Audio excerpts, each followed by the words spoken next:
Então, galera, lendo os comentários do meu último vídeo, eu percebi que vocês me mandaram mensagens tipo: Ai, Bárbara, você tá me dando esperança. Aí eu fiquei. Dei? Porque o vídeo era apenas um compilado de fatos. E foi quando eu percebi que, sim, os fatos estão, de fato, enchendo o meu coração de esperança. E o mais louco é que melhora. E assim, a gente não tá acostumado com isso. Enquanto alguns ainda estão vendendo a ideia de que já ganhou, a realidade resolveu aparecer sem perguntar se poderia se impor. Hoje não vamos fazer torcida, vamos fazer o que a esquerda odeia. Explicar o que está escrito nos jornais que eles mesmos leem, mas não entendem. E ó, tudo com data de ontem e anteontem. O jogo realmente está virando, não porque a gente gritou mais alto. Tá virando porque os números, as investigações e o desespero alheio resolveram conversar entre si. E o resultado dessa conversa não está favorável ao lado de quem jura que já venceu. Aliás, muito pelo contrário. Lula, Lulinha, Alexandre, hipocrisia e medo.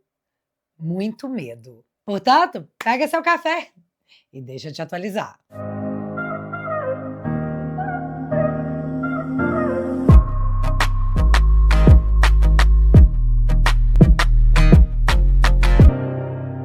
Vamos começar pelo mais simples?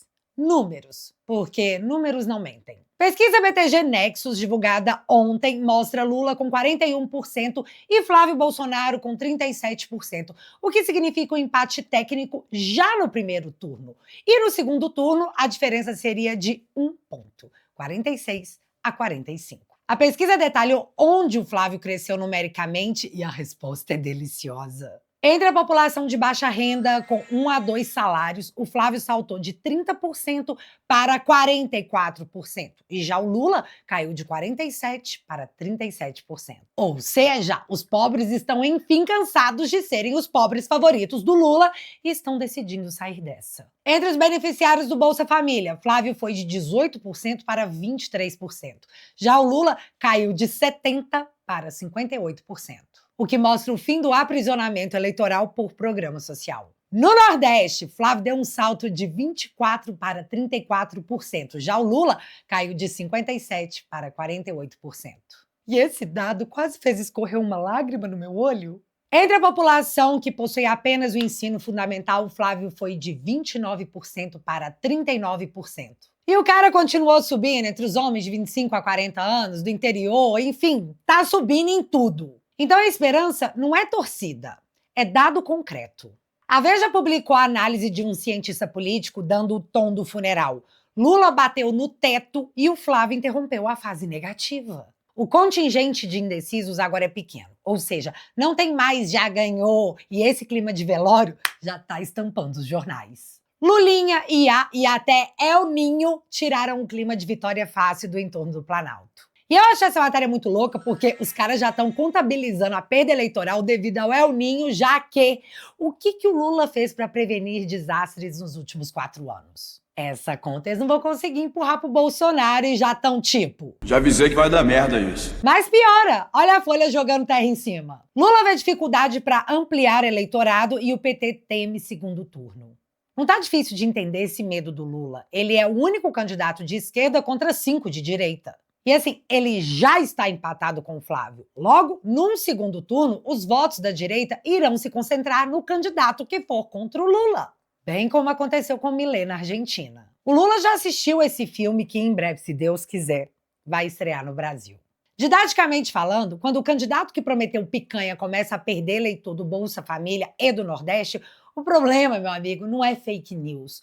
O problema é que o eleitor está olhando o prato e perguntando: cadê a picanha? E quer saber cadê a cervejinha prometida, mas constata que recebeu do governo a proteção a faccionados contra a transformação dos meninos que jogam corpo de vítima para jacaré em terroristas. Lula não quis. E nem é questão de não dar para comprar a picanha, não tá dando para comprar todo o resto, galera. Já tinha dito que o pobre gosta de coisa boa, o que o Lula não entregou. E sabendo que não pode mais prometer picanha, agora ele tá prometendo isso aqui. Lula promete criar lugar para idoso namorar em ato de convenção partidária. Num país onde 33 milhões de pessoas não têm acesso a esgoto, o Lula está prometendo um lugar próprio para a terceira idade namorar. E eu poderia pedir para você colocar o seu nariz de palhaço, o que, claro, seria bem apropriado. Mas a real do que está acontecendo já saiu na BBC. Lula vive um efeito Biden, diz cientista política americana sobre desânimo do eleitorado brasileiro. Pois é, Lula está enfrentando um aumento de 7,9 bilhões de juros da dívida por dia. Gente, por dia! E tá falando em lançar o Em Nome do Amor da Terceira Idade, que paga 40% de imposto no remédio. Então o arranque do Flávio nas intenções de voto não é mais algo ideológico, é modo de sobrevivência do povo que, enfim, parece ter percebido o que é que tá em jogo. Mas nem de longe esses são os únicos problemas do Lula. Enquanto a pesquisa apertava, outra bomba caiu no colo do mesmo Planalto. E o nome dela? Lulinha. Pela terceira vez. Mas eu juro, é pior do que vocês estão sabendo. Deixa eu dar o contexto. A Polícia Federal pediu ao STF o terceiro inquérito contra o Fábio Luiz Lula da Silva, o Lulinha. E o motivo? Suspeitas de tráfico de influência e corrupção envolvendo empresas que fecharam contratos com o governo federal. Governo do pai dele. E a empresa para a qual o Lulinha teria feito lobby pagou 150 mil à consultoria da Roberta Luquenziger, amiga pessoal do filho do presidente que está no meio desse rolo todo. Roberta fez 42 visitas a órgãos do governo Lula e 41 delas foram fora da agenda oficial e 17 só no Ministério do Desenvolvimento Social. Aí, 5 dias depois de uma dessas reuniões secretas, o Ministério fechou um contrato de 31 milhões com o cliente da Roberta. A empresa do careca do INSS transferiu 1,5 milhão para essa empresa. E em uma mensagem, o dinheiro foi referido como destinatário ao filho do rapaz. Filho do rapaz foi o melhor que os caras conseguiram para tentar ser discreto? Será que eles acharam que se alguém visse não ia perceber? Os contratos dessa empresa com o governo Lula somam 85,7 milhões de reais. Ministérios cujos titulares foram escolhidos pelo pai do investigado, o presidente da República. Pois é, pareciam casos de família, mas aí vocês não acreditam no que aconteceu. Lembra quando diziam que era tudo coincidência? Pois é, parece que a coincidência resolveu abrir uma conta bancária. Segundo a reportagem do Poder 360, a Roberta, amiga do Lulinha, fez pagamentos pro assessor pessoal do Lula, o Marcola, que estava no cargo desde 2023. Mas há 2 semanas atrás, justamente quando a investigação avançou, acabou sendo demitido pelo próprio Lula. Que time para cansar da cara do seu companheiro, hein, déspota? O escândalo envolvendo o INSS não é mais um caso de família em que o filho pode complicar o pai. A partir de agora, com a informação de que Roberta enviava milhões para o assessor pessoal do próprio Lula, o esquema entrou dentro do Planalto e não vai colar o Lula dizer que não sabia, mesmo que ele seja a alma mais honesta do Brasil. E assim, essa bomba explica bem o caos dentro da ala da Polícia Federal que queria impedir o Mendonça de comandar a investigação. Na minha opinião, e é que eu tenho que deixar claro que é a minha opinião, eles não queriam que o Mendonça visse que o esquema saiu da casa do filho e foi parar dentro do Planalto, no gabinete do Lula, através de seu assessor pessoal. E é claro que eu posso estar errada, mas será? E aqui vai a pergunta que ninguém está fazendo e eu não faço a menor ideia do porquê. É incrível que o presidente da República não soubesse de nada, enquanto a amiga do filho fazia mais de 40 visitas não registradas e empresas ligadas a eles fechavam contratos milionários nas pastas que ele mesmo, Lula, montou, enquanto seu assessor pessoal recebia vindo da amiga do Lulinha pelo suposto lobby prestado? Ah, vá, meu filho! Segundo a Daniela Lima, o caso Lulinha entra no radar da eleição e pode gerar desgaste forte. O eleitor não polarizado, cerca de 25%, pode ser impactado. E é complicado porque o dinheiro do careca do INSS vem do assalto aos aposentados, o que é muito pesado e, é claro, terá efeito no eleitorado, porque já era ruim quando era só o Lulinha, filho do Lula, presidente da República, mas agora o escândalo se mudou para o Planalto. E aqui, eu não duvido que o Lula pode soltar a mão do filho para não se queimar, mas a mão dos companheiros ele não apenas segura, como carrega no colo. Lula não se importou em posar ao lado de Gedel Vieira Lima, o mesmo do bunker de dinheiro vivo, em evento recente. E na Convenção da Bahia ele pediu votos explicitamente para Jacques Wagner, senador implicado no escândalo do Banco Master. A PF identificou 74 ligações entre Wagner e o sócio do Daniel Vorcaro em 18 meses. E vale lembrar, pedir voto antes de 16 de agosto é infração eleitoral. Mas, como sempre, a regra parece ter CPF. Quando o presidente da República escolhe aparecer ao lado de quem ficou famoso por bunker de dinheiro e de quem está no meio do maior escândalo financeiro do momento, ele não está demonstrando lealdade. Ele está demonstrando que o desespero já não escolhe mais companhia. E falando em escândalo master, ele também chegou na família de um ministro que até ontem se achava intocável. Justiça de São Paulo rejeitou a ação da família do Alexandre de Moraes contra o senador Alessandro Vieira.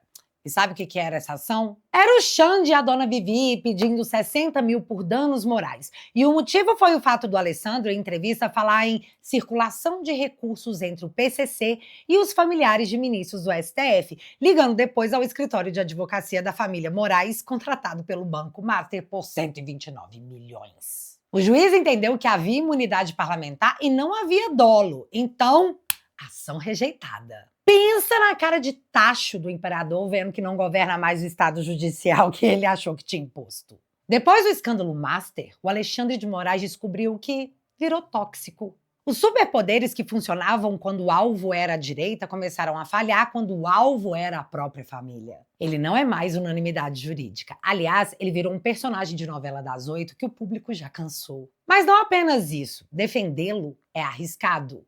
Por 129 milhões de motivos. Afinal, sabemos que se ele conseguiu bloquear, se bem que até hoje não sabemos se ele conseguiu bloquear. Mas aqui, quando o ministro tenta calar um senador da República por denúncias baseadas em fatos públicos e perde na justiça comum, o recado é claro: o manto da intocabilidade rasgou. E essa rasgada não veio sozinha, veio junto com uma mudança de discurso que a internet não deixa esquecer. No governo Bolsonaro, criticar o Supremo era atacar a democracia.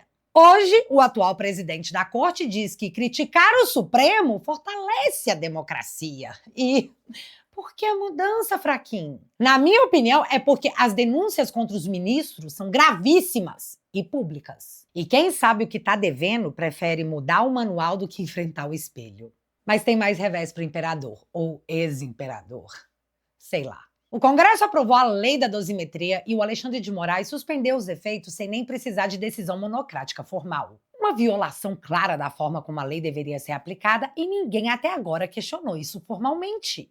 Inacreditável. Não existe justificativa plausível para a lei continuar parada. Mas, com o retorno do judiciário, fraquinho vai ter que enfrentar o tema. E a pressão do Congresso só aumenta enquanto o medo vira matéria de jornal. De tão explícito que é. Bolsonarismo é agora ameaça existencial a Moraes. Renovado em 2/3, o Senado arbitrará entradas e, possivelmente, saídas de juízes do Supremo. E essa matéria do Globo mostrou o que ministros do Supremo estão dizendo por baixo dos panos. A corte precisa atuar de forma mais intensa nas eleições desse ano, o que é bizarro porque os caras estão ignorando o TSE na tora. E o motivo? Medo de que, sobre a presidência de Nunes Marques e com Mendonça como vice no TSE, a Corte Eleitoral não combata fake news com a firmeza que eles gostariam. Traduzindo, medo de uma maioria bolsonarista no Senado, porque o Senado é a casa que pode abrir processo de impeachment de ministros do Supremo. E hoje, galera, impeachment de ministro já é discurso de campanha. Tem gente que já tá naquela, vota em você, você vai fazer impeachment de ministro? Se não, esquece. E isso é real? E o mais legal é que eles sabem disso. Mas aqui, só tem medo de impeachment quem sabe que tem conta para pagar. E a coleção de abusos de Alexandre de Moraes é pública, documentada e bem longa. Em síntese, quando o Poder Judiciário admite que precisa entrar em campo nas eleições porque teme o resultado das urnas no Senado, ele deixa de ser árbitro e vira jogador. E jogador com medo de levar cartão vermelho. Isso não é democracia, é interferência eleitoral na cara de todo mundo. E é exatamente por isso que os fatos de agora importam tanto. Porque eles serão o fiel da balança no resultado eleitoral. E não adianta comemorar cedo. É verdade, tem indeciso para buscar, tem trabalho pela frente, mas os fatos estão do nosso lado, as investigações estão andando e o desespero do outro lado tá visível. Já o medo de quem se achava intocável tá documentado em coluna de jornal. O jogo não tá ganho, mas nesse momento o jogo virou. E agora é hora de transformar o fato em voto. Organizar, informar, trabalhar. Porque a próxima página dessa história a gente escreve juntos. E dessa vez com a caneta da realidade na mão. E eu espero muito que seja uma Bic. Saudades, Biruliro. E antes desse vídeo acabar, eu quero agradecer ao Jorge e ao Luiz, que se tornaram membros ouro aqui do canal. Meu muito obrigado pela confiança no meu trabalho. Mas mais que isso, muito obrigada pela companhia nessa trincheira. Faz toda a diferença. E para encerrar, uma última reflexão. Eu não sei se você já se deu conta, mas você não foi um mero espectador do bolsonarismo. Você viveu isso. Porque assim, há cerca de uma década, o Bolsonaro chamou a gente para um movimento que iria rachar a estrutura do sistema inteiro. Um político que não tinha conchavo com ninguém, não devia favor a ninguém, não pertencia a ninguém. Foi eleito pelo povo. Conseguimos restaurar o orgulho nacional, o Brasil que veste verde e amarelo. E eles nunca aceitaram isso. Bolsonaro e seus apoiadores, eles não podiam controlar, muito menos comprar. Agora eu vou te falar uma verdade bem dura. Se a nossa geração não deixar o próprio testemunho, no futuro restará apenas a versão da esquerda que tentou nos derrotar. E nós não vamos deixar isso acontecer. A equipe do Te Atualizei está preparando um livro sobre a história do bolsonarismo. Um livro físico, um documento oficial que vai estar nas bibliotecas de todo o país. Mas esse livro não precisa levar só a assinatura do Te Atualizei. Ele pode carregar o seu nome registrado dentro dele para sempre, como um legado da sua vida, uma herança para sua família. E é aí que mora o mais bonito. Daqui 50 ou 100 anos, o seu neto vai abrir esse livro e vai ver o seu nome registrado na história do bolsonarismo. E agora vem o convite. Assinando os planos prata ou ouro, o seu nome vai ser impresso dentro do livro, na página de agradecimentos, com um título que ninguém vai poder te tirar, o de fundador dessa obra. No mesmo documento que vai contar quem realmente foi Jair Bolsonaro quando tentaram reescrever tudo. E quem entrar no plano ouro recebe em casa algo feito para atravessar gerações na parede da sua sala. A placa de membro fundador do Te Atualizei. O que não é enfeite, é um brasão da nossa família. E mais, como membro fundador, você ainda leva o seu nome nos créditos dos meus próximos vídeos, acesso vitalício ao meu aplicativo e uma cadeira nas reuniões do Elite pra gente conversar e trocar uma ideia sobre tudo isso que tá acontecendo. Portanto, se você puder e quiser, basta acessar o site que lá tem tudo detalhado e você pode fazer parte desse registro histórico para o Brasil. Vou deixar o link fixado no primeiro comentário e no QR Code aqui na tela. E desde já, muito obrigada. Mas agora eu quero saber de vocês. Você tá mais confiante agora ou ainda tá desconfiando que é raro o jogo virar pro nosso lado? Coisa que eu te entendo, eu ainda tô meio assim... Isso é real? Me conta aqui nos comentários que eu quero saber. E se você ainda não é inscrito aqui no meu canal, meu amigo, se inscreve e deixa seu like. Porque você já sabe, acontecendo alguma coisa de relevante ou irrelevante, a gente volta. Beijos, galera! Fui! Por muito tempo a gente esperou, viu o poder se fechar e calou. Mentira em rede se multiplicou e até pensar virou alvo e temor. Desumanizam pra impor, rótulo cola no opositor. Antes da lei vem o clamor e a vitrine cobre a dor. A ferida